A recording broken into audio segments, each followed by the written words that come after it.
get up on your feet. What you need to do is catch up with them. Bounce, man, get up on your feet and help me get it. A woman has detailed her horrifying encounter with the worst roommate ever. Speaking to New York Magazine, Alex Miller from Philadelphia shared how a stranger she welcomed into the spare room of her Chestnut Hill home eventually tried to assault her with a knife before murdering his brother and eventually killing himself.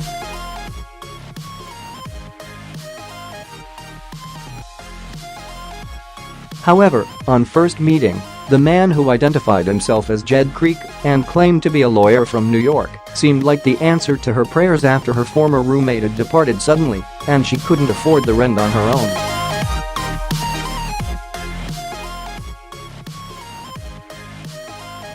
After a quick conversation on the couch, where they discussed their shared interest in Buddhist meditation, he offered to move in immediately and wrote a check for $800 on the spot.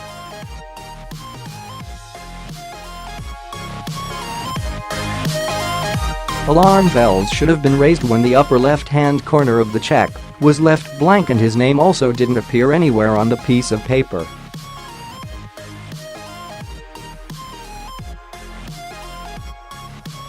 However, when the check cleared in the bank the next day, Miller put it to the back of her mind, despite the fact her new roommate moved in without much furniture and fashioned a bed out of several comforters on the floor of his bedroom instead.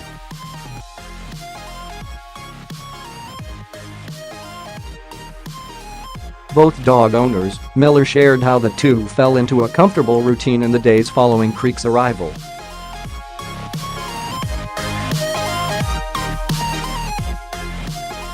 He would get up early in the morning to run with his dog, Zachary, and tended to both his dog and cat Abigail carefully, feeding Zachary brand name kibble and giving Abigail cooked organic chicken.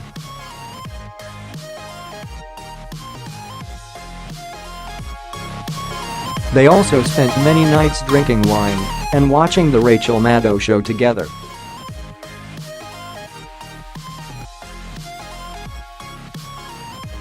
However, on their 11th day of living together, Creek refused to pay his share of the utility bills, stating that they covered a period before he moved in.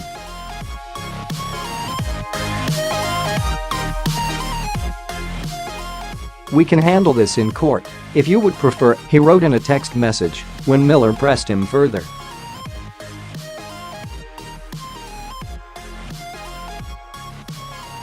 Miller said she realized she was dealing with something far more serious when several other strange things started to happen after the discussion about bills.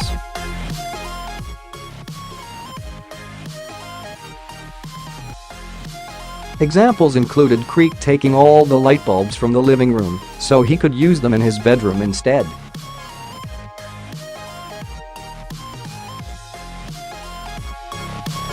He also removed the 6 chairs from the communal kitchen table and made them into a desk in his bedroom.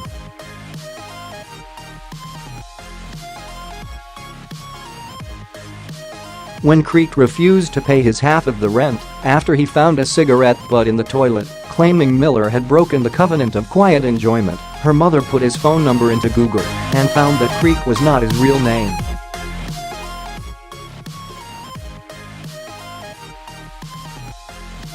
"Alex, we have a big problem," she told her daughter. "Jed Creek is not who he says he is."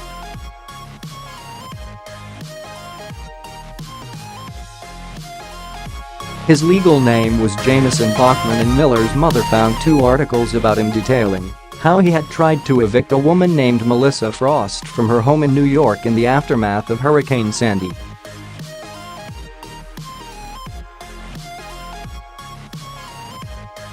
Raised in the affluent Elkins Park neighborhood in Philadelphia, Bachman had been popular and bright, eventually going on to study at Tulane University before excelling in law school at Georgetown at the age of 45.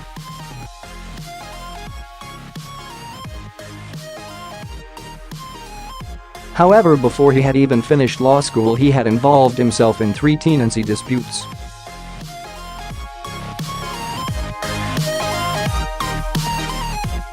Allowing him to move in after he told her his home had been destroyed, Frost was subjected to Bachman using his knowledge of tenancy laws to try and remove her from her home.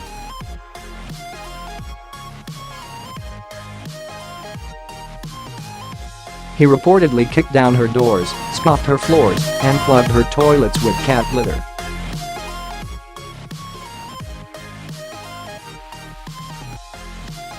He went from being this cordial, polite person who understood he was a guest in my house, Frost said, to someone who was approaching me aggressively and flat out saying, "This is my house now."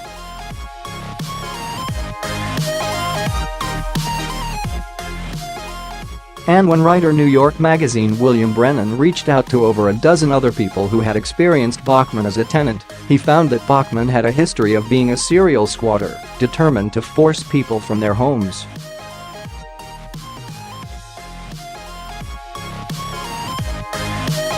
A few days after Miller's mother, Susan, discovered Bachman's true identity, she let herself into Alex's apartment unannounced and confronted Bachman by using his real name.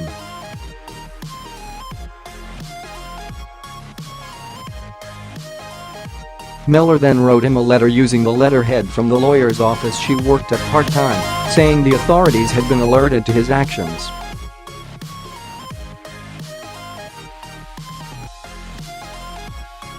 She then organized a party with a dozen of her friends and described it as a send-off for the serial squatter Jameson Bachman.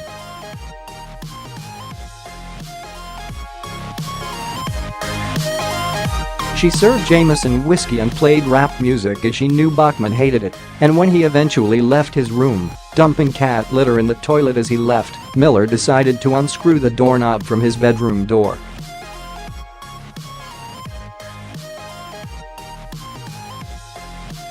Ignoring advice from friends, she stayed in the apartment that night and the next morning was physically assaulted by Bachman. He sliced her thigh open with a serrated knife he had been using to dice up cat food.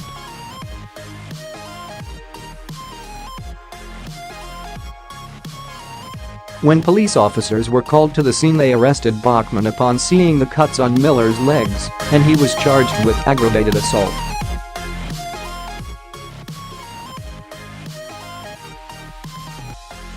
Miller was also able to obtain a protection order, and when he was bailed out of jail by his brother Harry, Miller was able to get him arrested once more.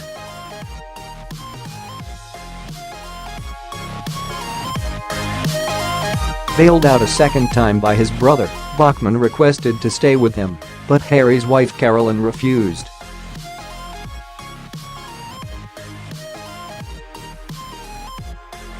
Jameson Bachman then murdered his brother before eventually killing himself after he was arrested for his murder.